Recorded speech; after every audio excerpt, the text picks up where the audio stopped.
ڕێزوسڵاو بوویەوە بینەرانی خۆشەویستی تەلەڤیزیۆنی کۆمەڵە بە یارمەتی ئاڕایانی ئاوکار ماتومەتەوە خزمەتان بۆ پێشکەشکردنی گەشتی هەواڵەکانی سەر لە بەیانی ئەمڕۆی یەکشەممە. سەرەتا سەردێڕی چەند هەواڵ. مانگرتنی تانکەرەکانی سوتەمەنی لە باشماخ و قەسری شیرین.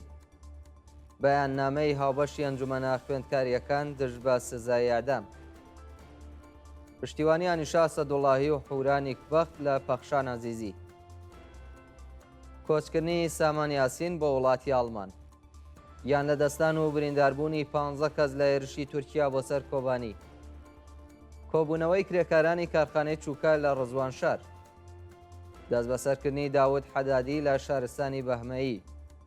بەرزبوونەوەی نرخی بێکاری لە ئێران. لێدانی چەند بەنداو لە ئەفغانستان و داهاتووی ناڕوونی ڕۆژهەڵاتی ئێران. و داخوازی کۆمەڵگەی بەهاییەکانی جیهان بۆ سزادانی کۆماری ئیسلامی.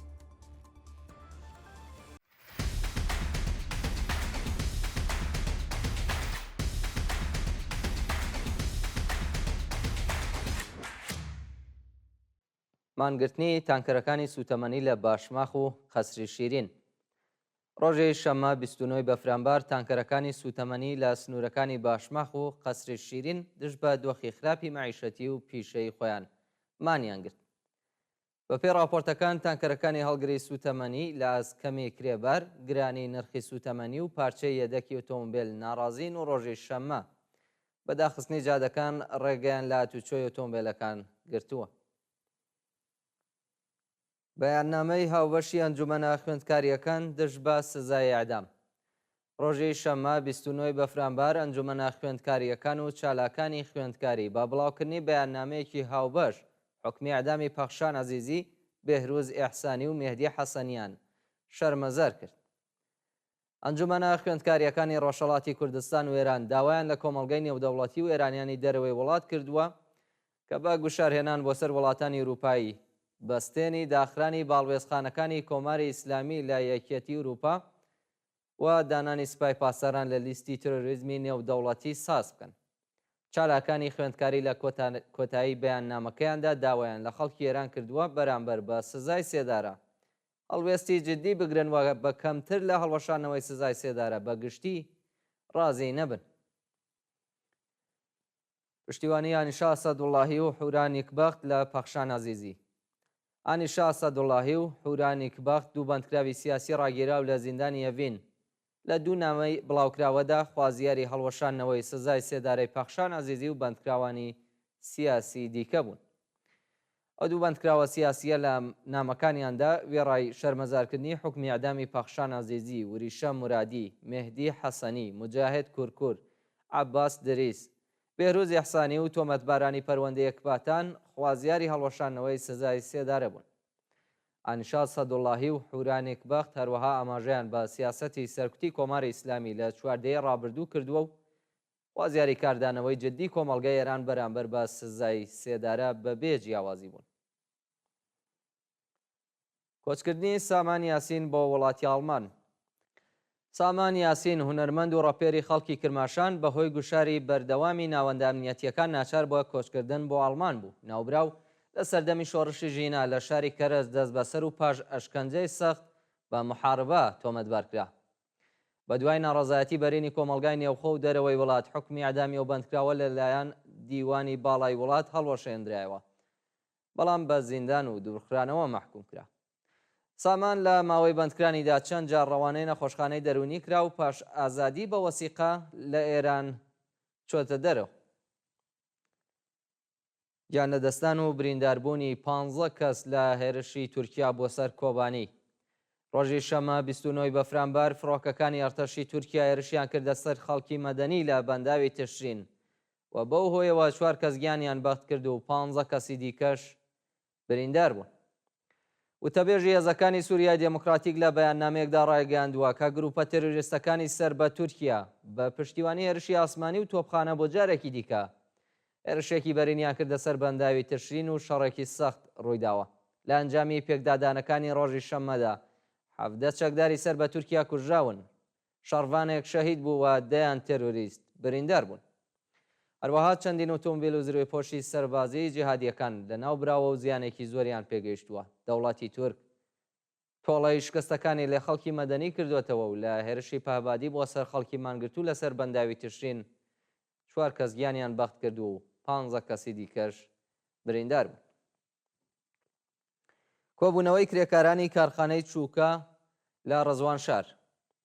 کرێکارانی شاغڵ لە کارخانەی چووکە لە ڕەزوانشاری گیلان ڕۆژی شەممە 29 بەفرامبار بۆ جارێکی دیکە دژ بە بایەخنەدانی بەرپرسانی ڕژیم بە کێشەوگرفتەکانیان کۆبوونەوە. کرێکارانی ناڕازی لە کۆبوونەوەکانیان داخوازیاری پەرداختی حەقدەست و مەزایە دواخراوەکان، تەزمینی ئەمنیەتی پیشەیی، بەکردەوە دەراتنی گەڵاڵەی ڕیزبەندی پیشەکان، دابینکردنی بیمەی دەرمانی، بژانەوەی وەبەرهێنان لە کارخانە و نوێژەنکردنەوەی ئامێرەکان، زیادکردنی حەقدەست بە پێ ڕێژەی هەڵاوسان و هەروەها ڕێگری لە داخرانی ئەو ناوەندە سەنعەتیە بوون. دەست بەسەرکردنی داود حەدادی لە شارستانی بەهمەیی. ڕۆژی هەینی 28 بەفرامبار داود حەدادی شارۆمەندی خەڵکی شارستانی بەهمەیی پاش گەڕانەوە بۆ ئێران لەلایەن هێزە ئەمنیەتیەکانەوە دەست بەسەر کراوە. بە پێی زانیاریەکان داود حەدادی لە وڵاتی تورکیا ژیاوە و پاش گەڕانەوە بۆ ئێران لەلایەن ئیدارەی دەسەڵاتەوە دەست بەسەر و بۆ شوێنێکی نادیار ڕاگوێزراوە. ناوبراو لە ڕێکەوتی 28 ڕێبەندانی ساڵی 1402 هەتاوی جارێک دەست بەسەر و ڕۆژی 28 سەرماوەزی هەمان ساڵ لەلایەن دادگای ئینقلابی پارێزگای کۆهگێلویە و بۆ ئێراحمەد بە تۆمەتی تەبلیغ دژی نیزام بە 6 مانگ زیندان مەحکوم کرا. ئەو چالاکە مەدەنیە مانگی ڕەشەممەی ساڵی پێشوو لە پەروەندەیەکی دیکەدا بە تۆمەتی بڵاوکردنی پرۆپاگەندا لە تۆڕە کۆمەڵایەتیەکان بە 3 مانگ و 1 ڕۆژ زیندان سزادرا بوو. بەرزبوونەوەی نرخی بێکاری لە ئێران. بە پێی ئامارە فەرمیەکان نرخی بێکاری لە ئێران ڕۆژ بە ڕۆژ بەرزتر دەبێتەوە و نرخی بێکاری لە خوزستان و سیستان و بلوچستان لە هەموو پارێزگاکان بەرزترە.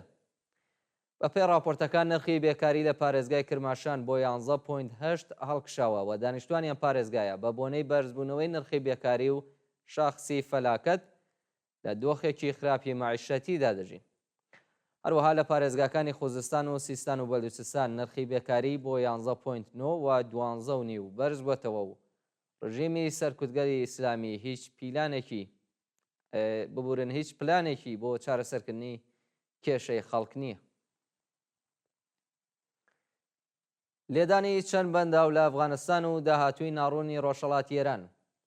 بە پێی راپۆرتی کەمپینی چالاکانی بەلوچ حکوومەتی تالیبان بە هاوکاری چین و تورکیا چەند بەنداوی بەسەر سەرچاواویەکانی نزیک سنووری ئێران لێداوە و ژیانی ملیۆنان کەس کەوتووەتە مەترسیەوە. بە پێی راپۆرتە بە ئاوگیری بەنداوەکانی بەخشاوە و پاشدان لە ئەفغانستان تاڵاوەکان لە پارێزگاکانی خوراسانی ڕەزەوی، خوراسانی جنوبی و سیستان و بەلوچستان وشک بوون و ڕووبارەکان لە وەرزی هاویندا بە تەواوی وشکە بن. بە وشکبوونی ڕووبارەکان و کەماوی بەنداوەکانی ئێران کەشاوەرزی و معیشەتی دانیشتوانی ئەو سێوەستانە دەکەوێتە مەترسیەوە و سەدان هەزار کەس ناچار بە کۆچکردن بۆ ناوچەکانی دیکەی ئێران دەبن. چالاکانی بەلوچ وتویانەکە دیپلۆماسی هەڵی کۆماری ئیسلامی لەگەڵ دراوسەکانی بووەتە هۆی پەرەسەندنی بیابان لە بەشێکی گەورە لە خاکی ئێران و داهاتوویەکی نزیکدا کارەساتی مرۆیی لێکەوێتەوە. دوایین هەواڵمان سەبارەتە بە داخوازی کۆمەڵگەی بەهایەکان بۆ سزادانی کۆماری ئیسلامی.